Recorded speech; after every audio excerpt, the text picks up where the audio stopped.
こちらはスペクトラムテクノロジーが提供を開始しました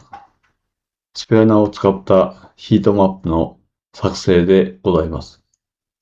こちら今出ておりますけれども、こちらが実際の成果物になりまして、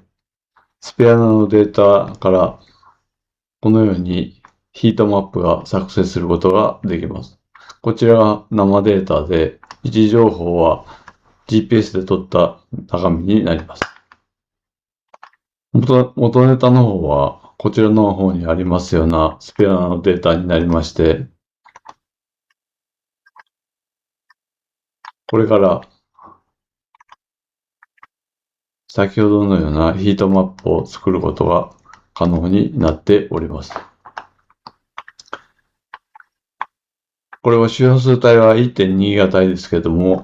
920メガ帯、420メガ帯、どの帯域でも同じように作ることができます。ただ現在は屋外のみの対応になっておりますので、もし GPS が取得できるような屋外の場所であれば、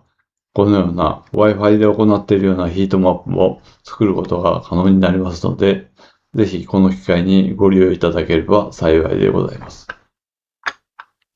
詳しくは弊社のホームページに記載しますので、よろしくお願いします。以上です。